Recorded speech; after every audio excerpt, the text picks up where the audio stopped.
Pananagutin namin ang lahat ng sangkot sa anomalya at katiwalian.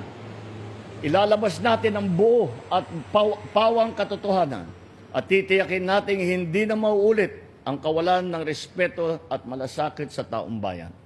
Noong taong 1898, ipinagpalit ng isang ginang na guro mula Iloilo ang simpleng buhay upang ipaglaban ang kalayaan ng bansang Pilipinas.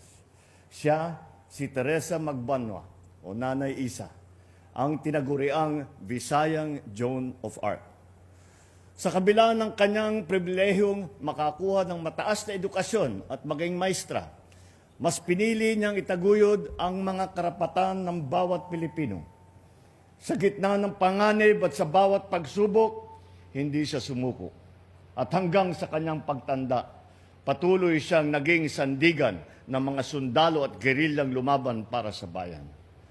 Isa lamang siya sa libo-libong Pilipino na nagbuwis ng buhay, seguridad at kabuhayan para sa kalayaang ating tinatamasa.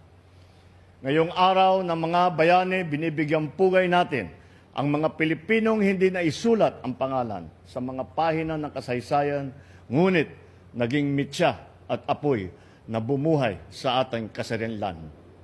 Kinikilala rin natin ang mga Pilipinong tapat na naglilingkod, nagmamalasakit at nagmamahal sa ating bansa. Sila ang nagsisilbing paalala sa ating lahat na ang kabayanihan ay nananalaytay pa rin sa ugat ng bawat sa atin. Likas na sa Pilipino ang pagiging tapat, ang paglilingkod at pakikipagkapwa. Nakikita natin ito sa ating mga magsasaka, mga mangingisda, mga guro, healthcare worker, ating mga manggagawa.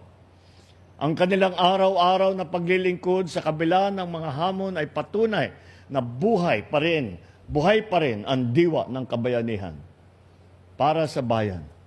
Sa tuwing may ginagawa tayong hindi para sa atin sarili, kundi para sa ikabubuti ng ating kapwa Pilipino, ito ay sinasambit natin. Kahit minsan, ginagawa nating biro, ngunit masarap sambitin para sa bayan. Ganun pa naman, may iilan pa rin sa atin ay mas pinipili ang sarili na interes at kapakanan kaysa sa bayan at sa kapwa Pilipino.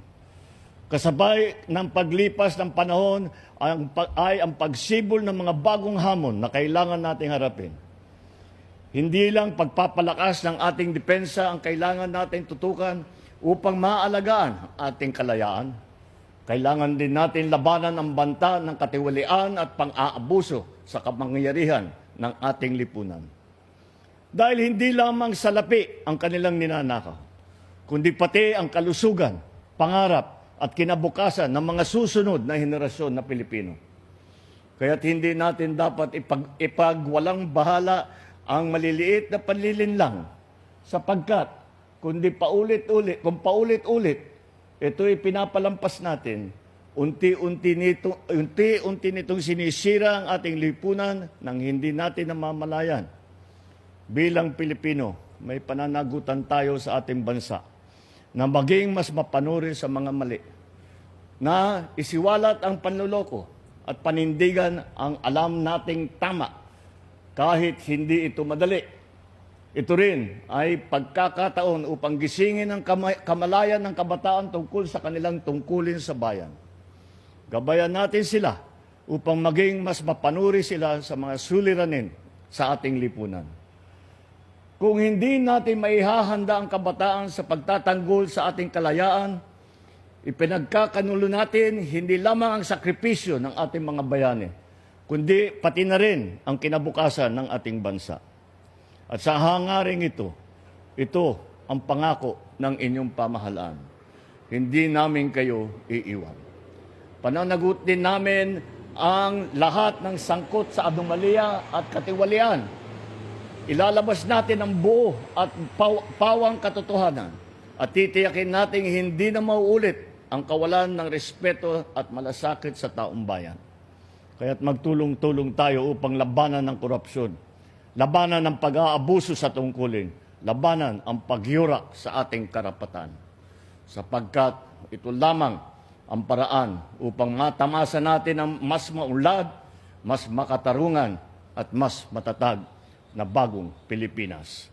Mabuhay ang ating mga bayani, mabuhay ang sambayanang Pilipino. Maraming salamat po.